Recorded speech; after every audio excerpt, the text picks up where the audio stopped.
Bonjour à tous et bienvenue dans ce nouvel audio.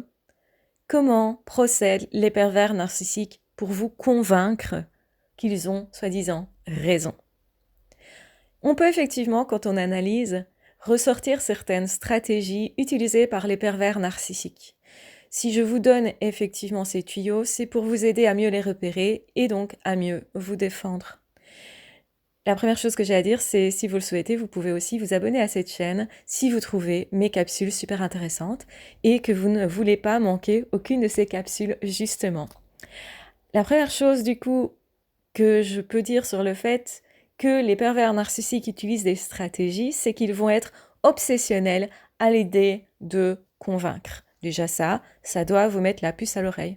Et pas du tout normal en fait pour une personne qui est justement bien dans sa vie, dans sa peau, d'essayer absolument de convaincre. Donc c'est une personne qui va s'acharner, qui va argumenter beaucoup, qui va parler beaucoup. Généralement, ils utilisent beaucoup la parole et malheureusement, ils vont aussi affirmer qu'ils sont experts. Pourquoi je dis malheureusement? Parce que ça pourrait vous convaincre. C'est souvent comme ça qu'ils vont se faire engager parce que eux osent montrer une forme d'assurance. Et on associe souvent l'assurance avec le fait que cette personne, elle doit savoir vraiment quelque chose du coup, puisqu'elle ose s'affirmer. En fait, les personnes qui savent vraiment peuvent s'affirmer de la sorte avec une certaine, justement, force, parce qu'ils savent précisément. Les experts réels ne peuvent pas dire qu'ils ne savent pas dans quelque chose qu'ils connaissent vraiment. Et là, effectivement, ils vont argumenter, ils vont être présents et ils vont le faire avec force. Si on est vraiment expert dans le même domaine que cet expert-là, on va se rendre compte que ces arguments sont bien ficelés, sont cohérents, sont structurés, et que cette personne, elle doit vraiment être une experte. Mais malheureusement, pour une personne qui n'est pas expert dans le même domaine que le prétend cette personne, il pourrait tout à fait croire que l'assurance du pervers narcissique est la preuve de son expertise. Donc ils vont convaincre parce qu'ils se montrent extrêmement sûrs d'eux. Et quand on n'est pas expert, on ne détecte pas que les arguments du pervers narcissique ne tiennent pas la route du tout. En fait, ces arguments-là montrent son inexpertise. Mais encore faut-il soi-même s'y connaître dans ce domaine-là. Donc c'est une façon de détecter qu'il s'agit d'un pervers narcissique. Quand on est expert dans un domaine, on va voir toutes les incohérences des arguments des pervers narcissiques, qui en fait d'abord se positionnent comme experts avant d'avoir étudié quoi que ce soit comme domaine. Et donc du coup, ils vont reprendre des exemples bateaux, soi-disant, pour essayer d'appuyer leur expertise, mais c'est pas cohérent. Donc ils vont reprendre des choses qu'ils ont entendues sur Internet, des trucs, une certaine morale, par exemple, un truc que tout le monde dit. Ou alors ils vont être extrêmement vagues pour convaincre. C'est-à-dire, ils vont dire « Non mais moi j'ai vécu quelque chose que tu ne sais pas. » Ou « On m'a dit un truc mais que tu ne sais pas. » Et le truc c'est qu'ils ne donnent jamais la vraie info qui est derrière. Parce que quelqu'un qui a vraiment vécu un truc va dire « Oui, en fait, j'ai vécu des trucs et c'est sur ça que je m'appuie. Et donc, je vais t'expliquer ce que j'ai vécu. Je vais te donner l'info, en fait.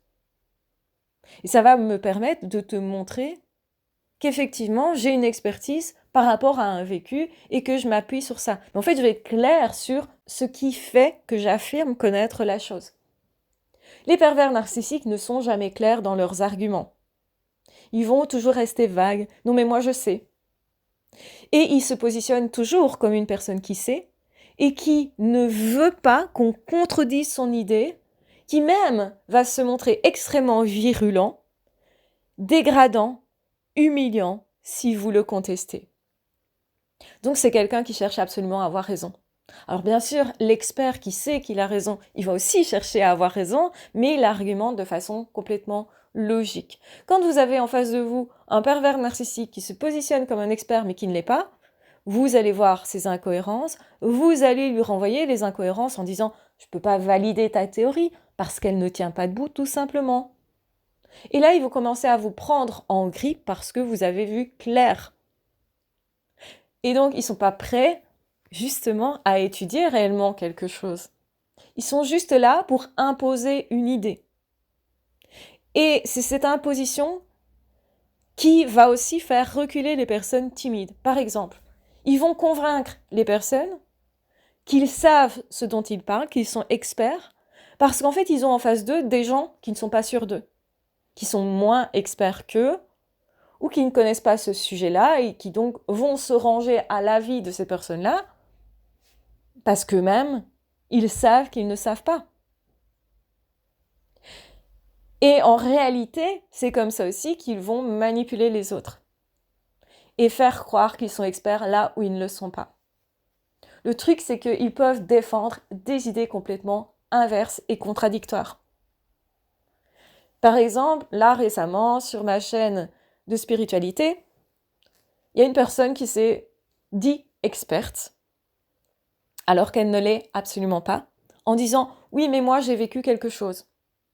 Oui, mais en fait, ici, quand on parle des pervers narcissiques, la plupart des gens ont vécu quelque chose. Donc, c'est pas quelque chose d'exceptionnel. Moi-même, j'ai vécu quelque chose, sinon, évidemment, je ne parlerai pas de ça.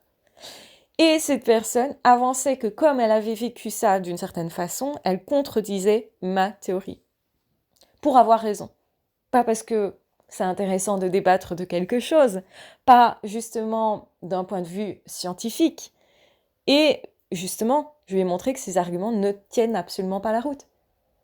Elle prenait comme argument qu'un pervers narcissique ne pouvait pas avoir choisi de l'être, parce qu'il y a des gens qui font du tort aux autres dans certaines situations où ils sont contraints, ils sont sous emprise.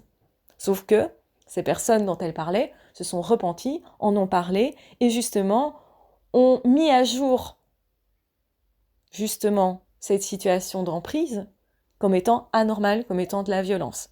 Ce qui montre que ces personnes ne sont pas perverses narcissiques et même peuvent se culpabiliser de ce qu'elles ont été faire comme tort aux autres. Ce qui est typiquement ce qu'un pervers narcissique ne peut pas faire. Donc elle se contredit dans ses arguments en montrant même des contre-arguments. Comme quoi, effectivement, une personne qui décide d'être perverse narcissique et qui le reste, le décide plusieurs fois. Et donc, ça contredisait sa théorie qui est que le pauvre pervers narcissique n'a rien fait de mal. Qu'en fait, il n'a juste pas su résister à une situation qui est toxique. Alors là, c'est un argument de taille. Déjà, ça ne va pas ensemble avec le fait d'être pervers narcissique, puisque tous les pervers narcissiques expliquent bien qu'ils sont fiers de l'être, qu'ils sont contents de se moquer de leurs victimes, qu'ils sont contents de faire du mal, et ils annoncent même ce qu'ils vont faire en disant « Je vais te faire souffrir, je vais te faire du mal, et je vais aller jusqu'au bout ». Et de plus, on peut voir sur leur visage, quand ils font du mal à quelqu'un, qu'ils s'en réjouissent. Ce qui montre, ce qui prouve qu'ils décident de faire ce qu'ils font. Et que ce n'est absolument pas contraint et forcé. Parce qu'au moment où ils le font, ils sont complètement libres en plus. Ce ne sont plus des enfants qui seraient apeurés dans une situation. De plus, la plupart des enfants ne deviennent pas pervers narcissiques, précisément aussi parce qu'ils choisissent de ne pas l'être. Donc, si une personne a choisi de ne pas l'être, elle peut choisir de l'être. Et quelque part, effectivement, il n'y a aucun de ces arguments qui tenait la route et qui n'était suffisamment précis, justement. Mais par contre, une obsession à essayer d'avoir raison et surtout une obsession à dégrader les théories des autres, à les faire passer pour pas experts, à les faire passer pour incompétents et même à dire qu'ils sont de mauvaises personnes. Et ça, rappelez-vous, c'est vraiment typique des pervers narcissiques. Ce sont toujours les autres qui sont mauvais et par contre, ils se défendent, eux, d'être une mauvaise personne. Non, non. Le pervers narcissique n'est que gentil. Et donc, évidemment que ça ne tient pas la route 5 minutes, mais malgré l'évidence, la personne perverse narcissique va continuer d'argumenter et de rester dans le flou, dans le vague. Et même si cette personne avoue ne pas avoir de diplôme, ne pas avoir d'expertise, ne s'en fier qu'à un vécu qui serait uniquement personnel, dont elle ne parle même pas, en disant « Oui, mais de toute façon, vous ne savez pas ce que j'ai vécu ». Eh bien, justement, justement, ça ne peut pas être autre chose que ce qu'un nombre important de personnes ont vécu avec ce type de profil. Ça ne tient pas 5 minutes la route. Et ça, c'est typique des pervers narcissiques. Ils se positionnent toujours comme des experts pour contester les vrais experts, pour essayer de prendre la place des vrais experts, en disant tout le monde a droit à une place, ou moi aussi je peux, ou il n'y a pas de raison que tu ne te remettes pas toi en question. Il faudrait toujours que ça soit l'autre qui se remette en question, évidemment. Et c'est ça qui est extrêmement grossier. Donc en fait, les pervers narcissiques, ils vont convaincre, ou essayer en tout cas, en devenant obsédés, en argumentant mais avec force, parfois en culpabilisant l'autre, en dégradant l'autre, en se disant je me grandis si je te dégrade toi, alors que ça ne grandit rien du tout justement. En fait, dégrader un expert ne fera pas de vous un meilleur expert. Je ne vais pas, par exemple, si je veux avoir des compétences sportives, dire à un sportif qu'est-ce que t'es nul. Ça ne me rendra pas moi sportive et moi compétente. Pour devenir soi-même compétent, il faut passer du temps à développer ses propres compétences. Et quand vous passez du temps à développer vos propres compétences, vous ne cherchez pas à convaincre, vous cherchez juste à développer vos propres compétences. Et possiblement, vous allez partager vos compétences. Par exemple, si j'ai réussi à courir X kilomètres, ben, je vais expliquer comment j'ai fait. Si toi aussi tu veux faire comme moi, eh bien, voici comment j'ai fait. Voici mes techniques. Ça ne veut pas dire que mes techniques sont les meilleures, ça veut dire que ma technique a prouvé que j'ai atteint ces résultats-là. Et que donc oui, je suis expert dans cette technique-là pour obtenir ces résultats-là. C'est un fait, en fait. Mais jamais je vais aller contester quelqu'un qui fait autre chose non plus. Donc les pervers narcissiques, ils se prétendent experts dans des domaines qu'ils n'ont précisément pas. Ils ne peuvent pas argumenter, rien ne tient la route. Il n'y a que les personnes qui ne sont pas experts dans ce domaine-là qui peuvent y voir que du feu. Parce que ce qu'ils font aussi, pour convaincre, c'est brouiller les pistes, utiliser des termes techniques, parfois même des termes inventés, pour que vous vous disiez, vous, il a l'air intelligent parce que je comprends rien en fait, et que donc cette personne doit s'y connaître mieux que moi. Ça aussi, c'est une technique qu'ils utilisent. Donc la technique du flou, de faire « moi je sais quelque chose que tu ne sais pas », ça c'est très très courant. Ou on m'a dit un truc que tu ne sais pas, hein. Ou j'ai vécu un truc que tu ne sais pas. Bref. Mais en réalité, on a tous vécu des trucs que l'autre ne sait pas, hein, donc c'est pas un argument, je vais dire. Aussi, parce que vous allez dire qu'eux ne sont pas compétents, ils vont vous retourner le truc en disant « ben non, c'est toi qui n'es pas compétent », donc ils vont parler d'un autre sujet. Par exemple, je vais prendre un autre exemple pour simplifier. Si moi, dans ma maison, c'est pas en ordre, et que toi tu arrives en me disant « c'est pas en ordre chez toi », le sujet c'est ma maison. Je peux te dire c'est vrai, c'est pas en ordre. Mais si j'ai trop d'ego, je vais te dire non, c'est dans ta maison à toi que c'est pas en ordre. Mais en fait, c'est un autre sujet. C'est un autre débat. Et ça ne prouve surtout pas que chez moi c'est rangé. C'est pas parce que c'est pas en ordre chez toi que forcément chez moi ça va mieux. Et ben pourtant, c'est ce que font les pervers narcissiques. Ils vont vous dire que c'est vous le problème. Alors qu'en fait, initialement, le sujet c'était leur expertise à eux. Quand ils essayent de vous convaincre de quelque chose, ils vous donnent des leçons. Et ça, c'est pas normal. Ils vont vous affirmer des trucs qu'ils disent savoir sur base de rien du tout, de flou, d'un truc qui n'est pas prouvé, ou ils vont vous donner des arguments qui tiennent même pas la route, donc que vous pouvez facilement contester. Comme vous contestez, ils vont vous agresser, vous, sur votre expertise à vous, même si vous avez un diplôme. Alors que on ne peut pas contester un diplôme, en fait. Parce que là, vous avez prouvé votre expérience et votre expertise dans ce domaine-là, en tout cas. Malgré tout, ils font comme si ça n'existait pas. Comme si votre expertise n'existait pas. Si vous êtes reconnu par certaines personnes, dans un certain milieu, ils vont faire comme si, eh bien, vous n'avez pas cette reconnaissance.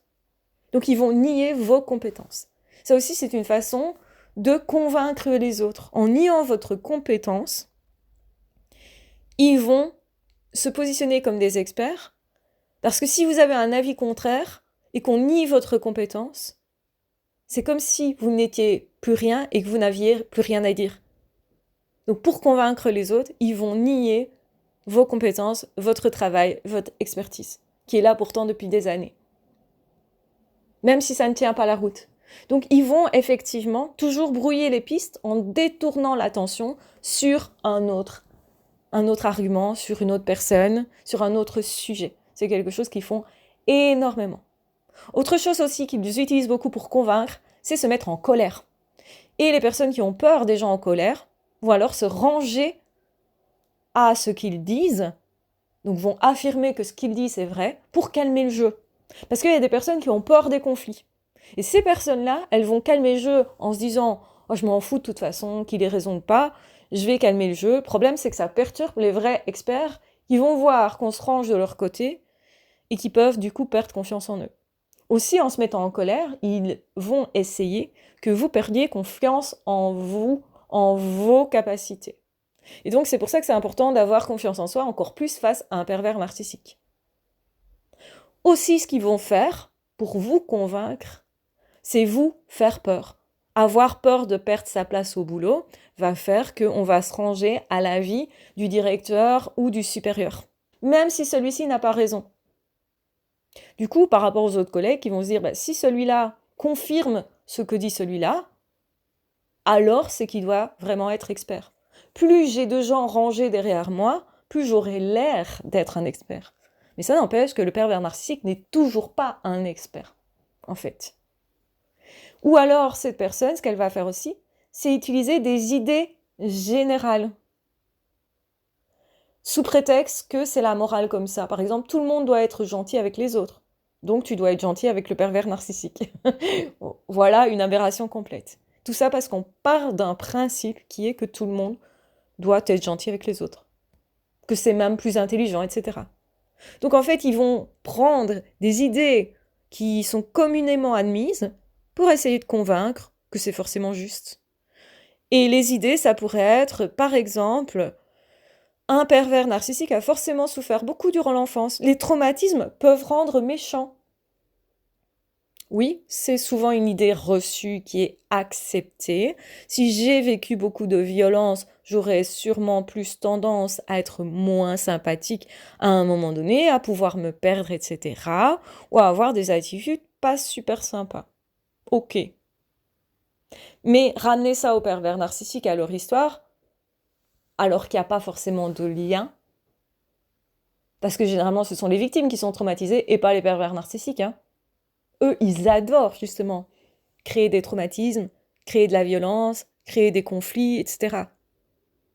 Donc en fait, leur argument ne tient pas la route, ou que dans les apparences, parce que ça semble cohérent. Mais si on va creuser un petit peu, on va voir les incohérences. Et bien ça aussi, c'est une technique très très très fréquente qu'utilisent les pervers narcissiques pour nous convaincre. Donc, en résumé, ce qu'ils font, c'est brouiller les pistes, faire semblant qu'ils savent quelque chose qu'ils ne savent pas, se positionner en tant qu'experts et ne pas autoriser qu'on les contredise. Quand on les contredit, c'est diminuer la capacité des autres en leur faisant peur, en essayant justement d'élever la voix, en essayant de créer des conflits, en essayant de rallier des personnes à leur cause parce que ces personnes n'en savent rien. Ils vont utiliser aussi des jargons ou des termes qu'ils auront inventés pour passer pour intelligents, pour experts qu'ils ne sont toujours pas. Ils vont diminuer les autres experts pour essayer d'invalider les autres experts qui ne sont pas d'accord avec eux. Du coup, effectivement, ils vont aussi utiliser le fait de brouiller les pistes, de cacher leur travail aussi parfois. Donc en fait, ils ne savent pas, mais ils font tellement semblant qu'ils savent que si nous, on n'est pas experts, on pourrait être dupé par ça. On pourrait se ranger derrière eux parce qu'aussi ils utilisent la force, le pouvoir, l'intimidation, la culpabilité et les attaques. Donc je te dégrade. Donc si tu n'es pas d'accord avec moi, eh bien je vais te diminuer. Donc en fait, quelque part, ils vont utiliser vos peurs d'être dégradés ou bien justement, ils vont essayer de faire en sorte que vous alliez vous craindre l'agression. Donc les menaces sont couramment utilisées. Ce qu'ils peuvent faire aussi pour se faire passer pour expert, c'est utiliser l'expertise de quelqu'un d'autre, les théories de quelqu'un d'autre pour passer pour expert. Ils vont copier des gens qui ont l'air de dire quelque chose de cohérent. Comme ça, eux, on va dire, ah ben ton idée, elle est originale, elle est intéressante, mais en fait, ce ne sont même pas leurs idées. Donc, ils vont voler la place de quelqu'un d'autre. Ils vont voler le travail de quelqu'un d'autre en disant c'est mon travail. Donc, par exemple, vous allez écrire un rapport, mais comme c'est votre chef, il va prendre votre rapport en disant au supérieur, au directeur, c'est moi qui ai écrit ceci et voici mon travail en fait. Et de la même façon en plus, ils peuvent dire que vous n'avez pas travaillé pendant ce temps-là. Donc, ils prennent les lauriers des autres de façon à se grandir. Ce qu'ils peuvent faire aussi, c'est s'inventer des diplômes et dégrader le diplôme des autres sans reconnaître l'expertise des autres, comme s'ils n'avaient pas de diplôme, comme s'ils n'avaient pas de compétences, comme s'ils n'avaient pas tout un travail derrière eux, justement. Donc une personne qui travaille pendant des années dans une même boîte a de l'expertise par sa présence, justement, depuis autant d'années dans la boîte. Généralement, ça montre que l'équipe autour reconnaît son travail et que cette personne, elle a déjà prouvé sa valeur. Et ben, eux vont nier la valeur de cette personne en lui disant, de toute façon, personne n'a jamais été content de toi, t'as toujours fait un travail de merde, on t'a mis sur ce poste-là parce que c'est pas un poste intéressant. Donc vraiment, ils peuvent attaquer énormément les qualités de la personne, ou pire, ils vont attaquer l'humanité de la personne. Tu n'es pas une belle personne de toute façon. De toute façon, t'as toujours été suspect. Je suis sûre que ton sourire est faux, que tu n'es pas authentique, etc. Ou que t'es malhonnête. Donc ils vont justement dire à l'autre ce qu'ils sont eux. Comme eux ne sont pas humains, ne sont pas bienveillants, eh bien ils vont dire à l'autre c'est toi qui n'es pas bienveillant, c'est toi qui as un problème, c'est toi qui as un trouble par exemple, et c'est toi qui n'es pas experte, ou comme par hasard tu te permets de dire des choses, alors qu'en fait c'est eux qui se permettent de dire des choses, alors qu'ils sont pas chez eux, par exemple. Donc effectivement, on a vraiment des dépassements constants de limites, mais dès que vous allez broncher et ne pas être OK avec ce qu'eux disent, eh bien, vous êtes la personne à abattre. Et donc, ils vont s'acharner sur vous. Cet acharnement à vous convaincre qu'ils ont raison, de toutes les manières possibles, montre leur perversion narcissique. Et donc, vous voyez combien il y a énormément de techniques utilisées pour essayer de convaincre les autres que ce sont des experts. Et c'est pour ça qu'effectivement, ils vont facilement être engagés par certaines entreprises, qu'ils peuvent facilement convaincre votre famille, vos amis, ou certains milieux, les voisins, etc. Alors qu'en fait, ils sont en tort complètement. Et donc oui, rappelons-le, les pervers narcissiques sont responsables des choix qu'ils font, d'être une mauvaise personne, d'être quelqu'un qui agresse constamment. Il faut arrêter de minimiser les agressions qu'ils font. C'est très très grave de voler le travail d'un autre, de voler la place d'un autre, de le dégrader, de l'humilier, d'essayer de le faire passer pour non expert alors que cette personne est un vrai expert, d'intimider les autres, de leur faire vivre de l'angoisse et du stress en permanence. Tout ça, c'est quelque chose d'extrêmement grave. Il faut arrêter de minimiser la violence des pervers narcissiques qui est choisie par eux et rechoisie par eux, dont ils sont d'ailleurs très fiers et dont à certains moments ils vont dire « Ah ben oui, je suis au-dessus des autres parce que je sais te manipuler. » Donc, les détecter est une façon de ne pas se laisser manipuler, de les éjecter des sociétés, si vous avez une société, de votre vie, de les éjecter aussi de vos pensées. Ne laissez plus ces personnes vous laisser penser d'une certaine manière. Ne vous laissez surtout pas convaincre par ces personnes-là. Ce sont des mauvaises personnes et elles diront de vous ce que, en fait, ils ont eux à l'intérieur. Donc en vous disant « je suis sûre que tu es une mauvaise personne », tu n'es pas du tout authentique, tu t'en fiches des gens, ou je sais pas, n'importe quoi, en fait, ils vous disent exactement ce qu'ils sont, eux. Et c'est vrai que c'est assez particulier parce qu'on ne peut pas être parfait. Donc quand quelqu'un nous reproche quelque chose, on va avoir tendance à se dire « c'est vrai que je ne suis pas complètement parfait, j'aurais pu faire ceci en plus, ou ça en plus ». Et quand on est perfectionniste, qu'on essaye de bien travailler par exemple, d'être vraiment expert dans son domaine, on pourrait remettre en question certaines de ses théories, ou sa pratique, son travail, ou peut-être s'en demander beaucoup trop. Attention à ça parce que ça peut vous pousser vers le burn-out. C'est peut-être parce que vous essayez de prouver votre valeur au boulot, parce que vous avez un pervers narcissique pas loin, que vous pourriez être plus facilement en burn-out. Donc soyez cool avec vous. Vous n'êtes pas parfait, c'est ok. Vous ne pouvez pas être partout à la fois. Vous ne pouvez pas satisfaire tout le monde tout le temps, c'est impossible. Vous avez forcément des clients qui ne seront pas super satisfaits de votre travail, mais c'est ok. Vous ne devez pas être un surhomme. C'est important de rappeler ça parce qu'on est dans une société où on court tout le temps, où on donne beaucoup, et malgré ça, c'est toujours vu possiblement comme pas assez. On est dans une société où on se pousse à l'extrême, mais être performant, être un expert, ce n'est pas être absolument toujours là pour tout le monde.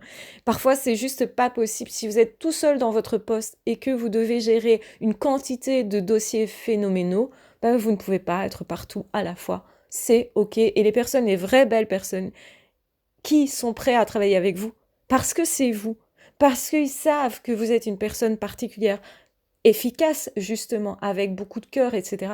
Ces personnes-là, elles sont prêtes à patienter, à attendre, et surtout pas à vous pointer du doigt comme étant une personne qui ne serait pas efficace en fait. Les personnes qui sont les premières à pointer chez vous du doigt un truc qui les frustre un peu, sont souvent des personnes qui ne sont pas des belles personnes. Les belles personnes, elles comprennent, elles patientent, elles attendent, elles trouvent des explications au fait que vous n'êtes pas toujours présent. Elles comprennent justement la situation où elles vous demandent « Tiens, est-ce que tu serais disponible ?» Et c'est ok si vous dites « Bah non, pas tout de suite en fait. » Parce que tout le monde a le droit de prendre soin de soi et de ne pas toujours être en train de travailler tout le temps parce qu'on a tous besoin à certains moments de repos et particulièrement quand on a frôlé un burn-out possiblement, ou quand on a vécu justement des situations de stress intense parce qu'on a un pervers narcissique tout près. Donc il faut et apprendre surtout à être tolérant avec soi, parce que c'est aussi comme ça qu'on va mieux détecter les pervers narcissiques et les faire reculer. Moins la personne est tolérante avec nous, plus elle nous accuse vite de quelque chose, eh bien, plus effectivement on est tolérant avec soi et plus on va voir qu'il y a quelque chose qui n'est pas normal. Une personne qui exige de nous, qui veut nous contraindre, nous forcer à nous convaincre de quelque chose, c'est pas normal, tout simplement. Et si vous vous autorisez à ne pas toujours satisfaire les autres, justement, vous détecteriez mieux les personnes qui sont trop exigeantes avec vous parce que vous-même, vous ne l'êtes pas trop, en fait, ou plus trop. Tout simplement. Donc pensez à ça, réfléchissez à ça. Si vous avez une tendance à être perfectionniste, vous aurez une tendance aussi à accepter que les autres vous en demandent beaucoup. Ça peut être une petite faille que je mets là en lumière qui est à travailler pour vous. Donc ça se travaille bien entendu. Et en réalité, c'est pas forcément quelque chose de négatif en soi de vouloir faire bien. C'est une valeur peut-être pour vous et c'est ok, mais n'oubliez pas que face à un pervers narcissique, généralement, ce qui est une qualité se transforme parfois en un éventuel défaut perçu, en tout cas. Donc, je vous embrasse bien fort, je vous aime très fort, prenez bien soin de vous et on se retrouvera très vite dans d'autres audios ou dans d'autres vidéos. Ah, ciao, bye bye!